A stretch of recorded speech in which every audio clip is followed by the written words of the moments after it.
Hello बच्चों, कैसे हैं आप लोग? तो बच्चों, उम्मीद है आप लोग छुट्टियों को एंजॉय कर रहे होंगे। और मैं आपके लिए आज लेके आया हूँ एक ऐसा टॉपिक जो आपको हेल्प करेगा कि आपको अपनी मार्किंग एग्ज़ाम में कैसे बढ़ानी है। होता क्या है कि हम सही स्ट्रेटजी के अभाव में कभी-कभी जो है बहुत कुछ पढ़ने लग जाते हैं।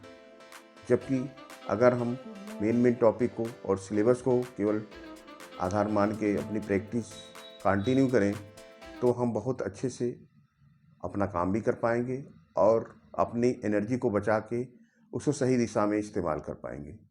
तो बच्चों, इसी से रिलेटेड हमारा आज का टॉपिक है strategy for getting good score. बच्चों, मैं कृष्णा सर प्रिपरेशन नीति से आप लोगों के लिए लेके आया हूँ एक ऐसा टॉपिक जो आपके समय को सही ढंग से यूज करना आपको सिखाएगा। और ये सारी चीज़ें मैं बताऊंगा आपको अपनी टीचिंग एक्सपीरियंस के 20 साल के अनुभव के आधार पे। तो बच्चों देखिए, सबसे पहले क्या होता है कि हम को सिलेबस का पता नहीं होता है, तो हम जो है सब कुछ पढ़ने लग जाते हैं। जितनी भी चीज़ें बुक्स में प्रोवाइड हैं तो हम सब कुछ पढ़ने लग जाते हैं। इससे क्या होता है, जो मेन टॉपिक है उससे हमारा ध्यान हट जाता है। पता चलता है कि हम जो टॉपिक बहुत ज़्यादा इंपॉर्टेंट नहीं है उस पर बहुत ज़्यादा समय दे रहे हैं, और जो टॉपिक एग्जाम के पॉइंट ऑफ व्यू से इम्पोर्टेंट है उसको बिल्कुल वो हमसे छूट जा रहा है। जितनी प्रैक्टिस होनी चाहिए उसकी उतनी प्रैक्टिस हमसे हो नहीं पा रही है। तो सबसे पहला काम, अगर आपको बोर्ड एग्जाम देना है क्लास 10th के मैथ का स्पेशली, तो उसके लिए स्ट्रेटजी क्या बनानी है। तो सबसे पहले हमें करना क्या होगा, हमें फोकस करना होगा सिलेबस को। जब हमारे पास सिलेबस का ज्ञान होगा और हमें पता होगा, क्योंकि आपको ऑलरेडी पता है कि बहुत सारी जो टॉपिक्स हैं सीबीएसई ने इस बार डिलीटेड भी किया है। तो इस बात का हमें पता होना चाहिए कि हम डिलीटेड टॉपिक को पढ़ने से या उसे बहुत ज़्यादा समय देने से बचें। हम उसी टॉपिक को लें जो सिलेबस के अनुसार हमारे लिए इम्पॉर्टेंट है। और दूसरी बात, होता क्या है कि हम कभी कभी ऐसे क्वेश्चनों में बहुत ज़्यादा समय वेस्ट कर देते हैं जो कि काफ़ी टफ होते हैं।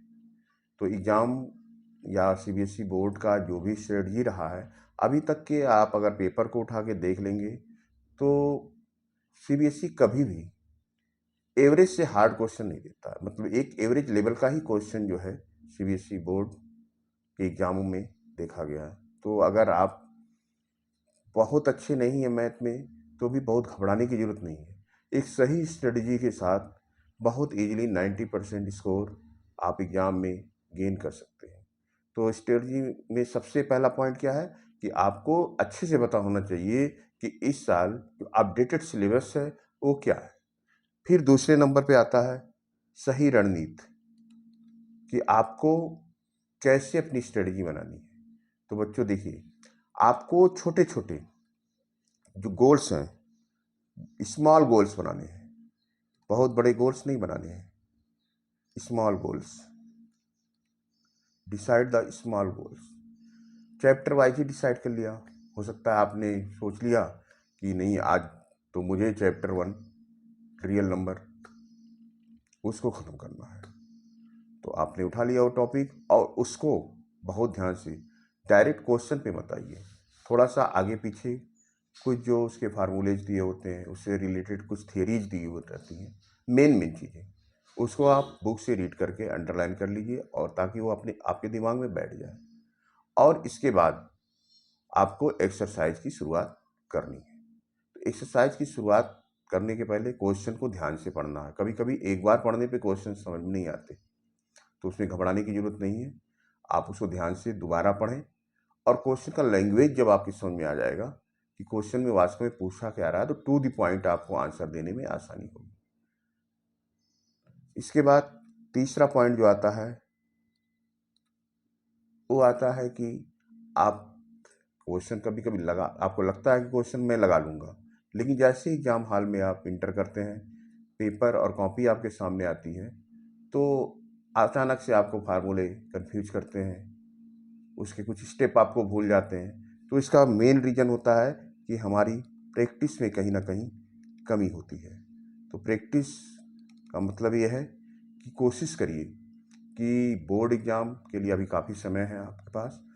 अभी से आप स्ट्रेटजी बनाएंगे अगर, तो हर चैप्टर को एनसीईआरटी बुक से पहले आप अच्छे से रिवाइज करिए, और फिर जो रेफरेंस बुक है जैसे आर.एस. अग्रवाल, आर.डी. शर्मा, जो भी आपको पसंद हो राइटर, जिसकी के क्वेश्चन आपको आसानी से सॉल्व करने में सहूलियत होती हो, तो उस बुक को आप चूज कर सकते हैं और उससे प्रैक्टिस करेंगे। तो एनसीईआरटी बुक को कम से कम आपको कोशिश करनी कि हर चैप्टर कम से कम 4-5 बार बोर्ड एग्जाम के पहले आप उसको रिवाइज कर लीजिए। तो बार बार अगर आप प्रैक्टिस करेंगे तो आपका परफेक्शन भी आएगा और क्वेश्चन को सॉल्व करने में आपकी टाइमिंग भी कम होती जाएगी। नहीं तो होता क्या है कि जनरली हम एक बार क्वेश्चन को सॉल्व कर लेते हैं, कॉपी में नोट कर लिया और उसके बाद उसको महीनों छोड़ दिया, और इससे धीरे धीरे करके हमारी मेमोरी से वो चीज़ें गायब होती हैं, और अचानक से जब क्वेश्चन एग्जाम में हमारे सामने आता है तो हम उसको सॉल्व नहीं कर पाते हैं, क्योंकि फार्मूले हम कभी कंफ्यूज करते हैं, कभी हम स्टेप भूल जाते हैं। इसके बाद नेक्स्ट स्ट्रेटजी जो हमको अपनानी है वो होता है कि सही तरीके से एक रूटीन के साथ कंटिन्यूअस स्टडी करना है। कंटिन्यूअस स्टडी, कंटिन्यूटी बहुत ज़रूरी है, क्योंकि होता क्या है कभी कभी कंटिन्यूअस स्टडी, हम किसी दिन बहुत जोश में होते हैं, एक्साइटमेंट में होते हैं, तो हम उस दिन 12 घंटे की स्टडी कर लिए, 10 घंटे की स्टडी कर लिए, और फिर धीरे धीरे हमारा जोश ठंडा होता चला जाता है और हमारी स्टडी धीरे धीरे घटते घटते पता चला 1 या 2 घंटे पे आके टिक जाती है। तो ये स्टडी सही नहीं है।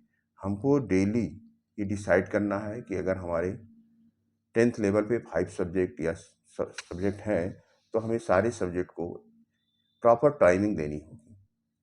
मैथ को तो और भी ज़्यादा टाइमिंग आपको देना है, कम से कम 1 से 2 घंटे, जितना सफिशियंट हो आपके हिसाब से कि हमको इतना समय देने पे पर्याप्त क्वेश्चन, और मिनिमम कोशिश करिए कि 5 क्वेश्चन पर डे आप पुराने क्वेश्चन रिवीजन भी करते रहिए। आगे के क्वेश्चन लगाने हैं लेकिन पीछे भी क्वेश्चन को रिवाइज करते चलना है, ताकि ऐसा ना हो कि हम आगे बढ़ते जा रहे हों और पीछे के जो एक्सरसाइजेज हैं, जो फार्मूले हैं, वो हमारे दिमाग से ओझल होते जा रहे हैं। तो बार बार रिपीट करना है, प्रैक्टिस करनी है, तभी हमारे अंदर परफेक्शन आ पाएगा।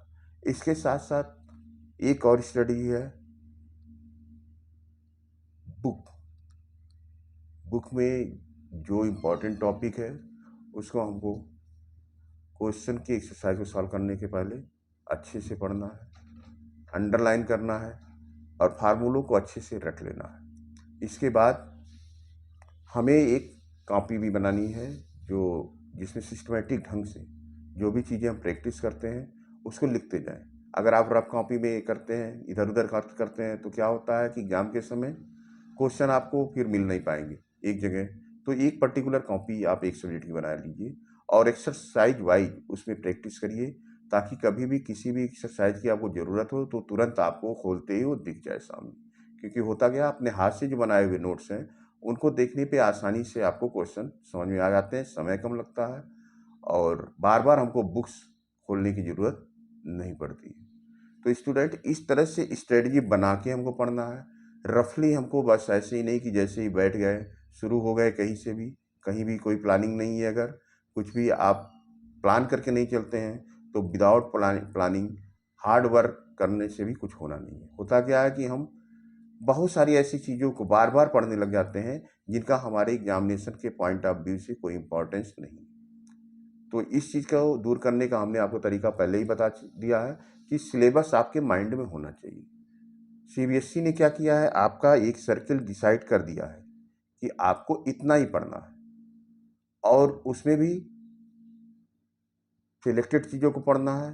बार बार आप इसके लिए प्रैक्टिस पेपर उठा के देख सकते हैं, मॉडल पेपर देख सकते हैं कि किस टाइप के क्वेश्चन पिछले 4-5 साल के एग्जाम में आया हुआ है। तो एक पैटर्न आपको पता चल जाएगा कि जनरली जो बोर्ड एग्जाम में है वो किस लेवल के क्वेश्चन आते हैं, और उस तरह के क्वेश्चन को बार बार आप प्रैक्टिस करेंगे तो क्वेश्चन को जो सॉल्व करने की टाइमिंग है, हमने बताया आपको कि धीरे धीरे वो कम भी होती है। पहली बार लगाएंगे तो हो सकता है ज़्यादा टाइमिंग हो, दूसरी बार लगाएंगे तो स्पीड और बढ़ेगी, तीसरी बार लगाएंगे तो फास्ट होगा। तो इस तरह से 4 से 5 बार अगर एक क्वेश्चन को आप प्रैक्टिस कर लेते हैं तो वो क्वेश्चन कितना भी टफ हो आपके लिए उसको सॉल्व करना आसान हो जाता है। तो स्टूडेंट, सबसे पहली बात तो ये है कि कभी कभी क्या होता है कि हम बहुत ज़्यादा सोचने लगते हैं। इसकी वजह से हमें फ्रस्ट्रेशन होने लगता है। हमें लगता है कि कैसे होगा, क्योंकि पहली बार आप बोर्ड एग्ज़ाम देने जा रहे हैं, तो आपके मन में कहीं ना कहीं ये डर भी होता है कि मैं एग्ज़ाम हॉल में बेटर परफॉर्मेंस दे पाऊंगा या नहीं दे पाऊंगा। होता क्या, नॉलेज और कॉन्सेप्ट तो आपका क्लियर होता है, लेकिन जब बात प्रेजेंटेशन की आती है तो आपको समझ में नहीं आता है कि कहाँ से शुरू करें, कैसे शुरू करें, कितना लिखना है।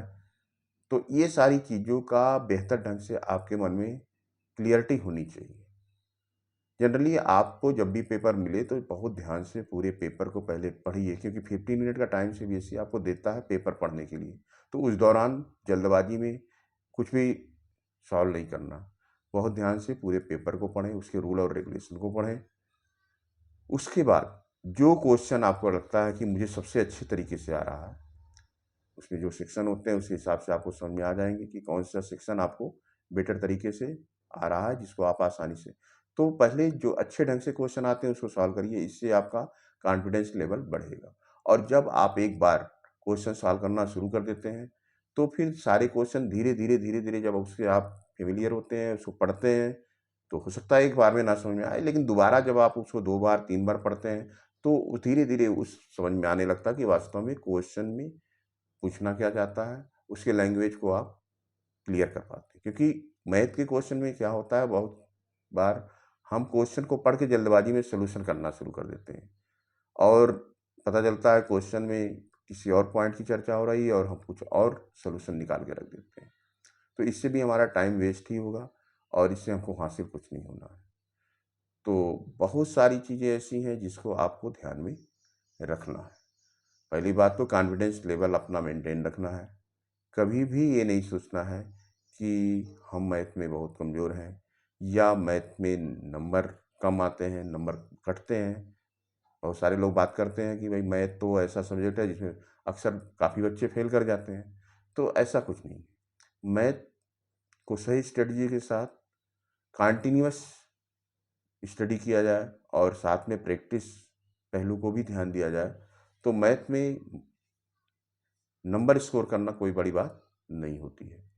तो इसके लिए देखिए, आपको करना क्या है, मान लीजिए आपकी क्लासेस शुरू हो जाए तो उसमें एक स्ट्रेटजी बनाइए कि जो भी जनरली आपको पता तो होता ही है कि क्लास में या ऑनलाइन क्लास में कौन सा टॉपिक सर डिस्कस करेंगे। जनरली हम लोग एक दिन पहले क्लासेज में भी बच्चों को बता देते हैं और अगर ऑनलाइन भी आप क्लास करते हैं तो आपको टॉपिक पता होता है।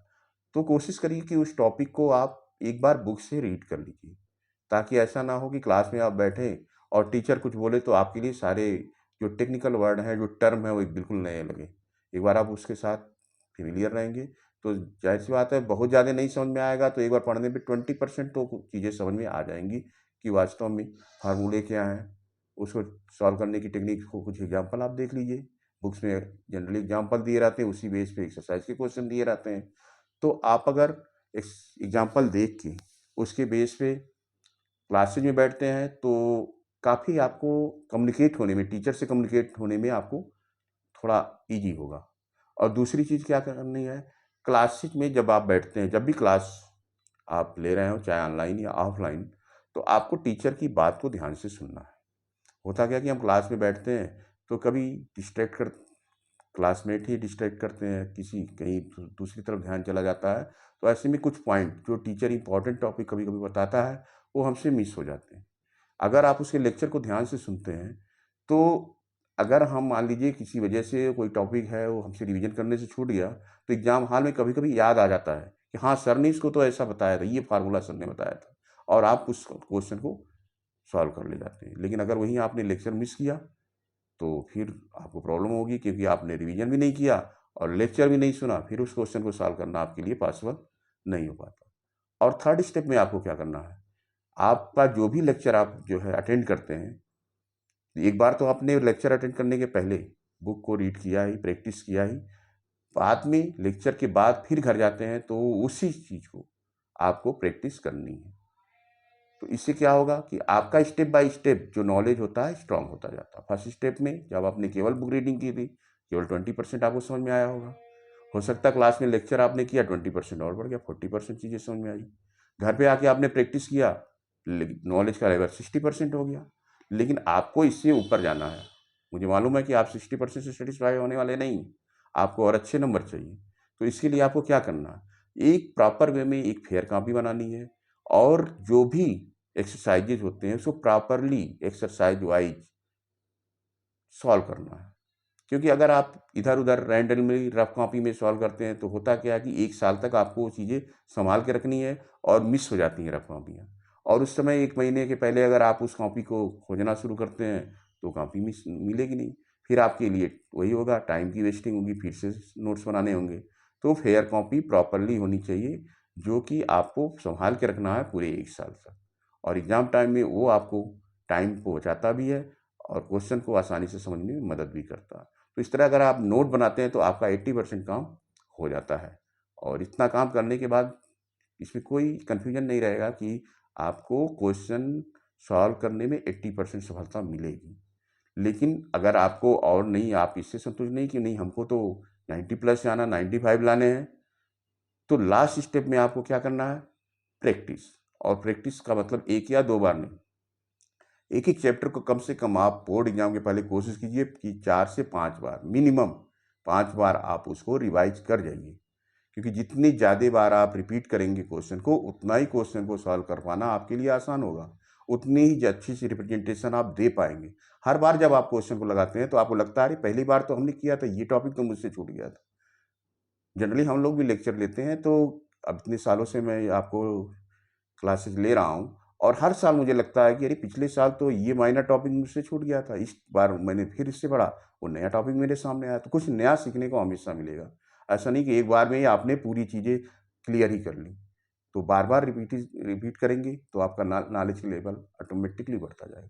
और उसमें भी कहीं भी कन्फ्यूजन है तो बेहिचक अपने क्लास जो सब्जेक्ट टीचर हैं उनके संपर्क में रहिए, उनसे अपने डाउट क्लियर कीजिए। या फिर आप ऐसा भी कर सकते हैं कि आपके कुछ ऐसे फ्रेंड्स हैं, अच्छे फ्रेंड्स हैं जो पढ़ने वाले हैं, 2-3 फ्रेंड्स का एक ग्रुप बनाइए, आपस में 1 घंटे का टाइम डिसाइड कीजिए, ग्रुप डिस्कशन कीजिए, किसी के घर पे भी लिए क्वेश्चन सॉल्व करिए, एक दूसरे की मदद करिए, तो उससे भी काफ़ी इंटरेस्टिंग हो जाता है पढ़ाई, और आपको अपनी जो भी नॉलेज है उसको इम्प्रूवमेंट करने में हेल्प मिलती है। तो स्टूडेंट इस तरह से आपको बहुत सारे पहलुओं पे ध्यान देना होगा, क्योंकि जो एग्ज़ाम है वो केवल आपके राइटिंग और रीडिंग का एग्ज़ाम नहीं होता है। वास्तव में एग्ज़ाम आपके पेशेंस का होता है कि आप कितने पेशेंस के साथ और कितने सावधानी से क्वेश्चन को पढ़ते हैं, और कैसे आराम से आप उसको समझने के बाद स्टेप बाय स्टेप उसका सॉल्यूशन करते हैं। तो बहुत ही पेशेंस की ज़रूरत है। मैथ वास्तव में नॉलेज से ज़्यादा आपके पेशेंस को टेस्ट करता है। क्योंकि पेशेंस के अभाव में कभी-कभी क्या होता है, जल्दबाजी में हम फार्मूले गलत लिख के चले आते हैं और आंसर रॉन्ग हो जाता है। तो आपको पता है कि अगर आंसर रॉन्ग आता है तो आपको कभी भी फुल मार्क्स तो टीचर देगा नहीं। स्टेप सही हुए तो हो सकता है टीचर को कुछ स्टेप अच्छे लगे तो कुछ मार्क्स दे दे, लेकिन आपका फार्मूला गलत हो जाता है, आपके आंसर नहीं आते हैं, तो आप कभी भी अच्छे मार्क्स की उम्मीद नहीं कर सकते हैं। तो स्टूडेंट इस तरह से हमने जो अपने टीचिंग करियर में एक चीज़ फील की कि स्टूडेंट जब भी क्या होता है कि कोई प्लानिंग करते हैं तो उसको कुछ समय तक तो बहुत हार्डली फॉलो करते हैं। जैसे आज आप मेरे स्पीच से मोटिवेट हो गए, आपने मन बना लिया, हाँ सर ने कहा है तो हर सब्जेक्ट पे 1 से 1.5 घंटा डेली देना है, तो 6 से 7 घंटे हमको पढ़ाई करनी है। लेकिन क्या ये पढ़ाई आपकी कंटिन्यूअस 10 महीने तक चलेगी? शायद नहीं चलेगी, क्योंकि आपका धीरे धीरे क्या होता है, जो एक्साइटमेंट होता है कम होने लगता है। आप आज 8 घंटे पढ़े, 1 हफ्ते बाद आपकी पढ़ाई 7 घंटे होती है, फिर 6 घंटे हो जाती है, फिर 5 घंटे हो जाती है, फिर ये आके 1-2 घंटे में रुक जाती है। तो ये स्ट्रेटजी भी सही नहीं है। कंटिन्यूअस आपको स्टडी करनी होगी, इसके लिए आपको डिसिप्लिन फॉलो करना होगा। कभी भी आपको एक रूटीन बनाना होगा, एक टाइम टेबल सेटअप करना होगा, ताकि आप कभी भी, आपको ये दिमाग में हमेशा रहे कि आपको ये करना ही करना, स्टडी पहले करनी है, उसके बाद अदर एक्टिविटीज़ को आपको सेकेंडरी लेवल पे रखना है। और आप ये भी कर सकते हैं कि जहाँ पे जैसे आपका जो बेडरूम है, स्टडी रूम है, आप टारगेट जो आपने बनाया है 95%, 98%, उसको आप सामने दीवार पे लिख के टांग दीजिए कि सुबह उठते ही आपकी सबसे पहले नज़र उस पे जाए।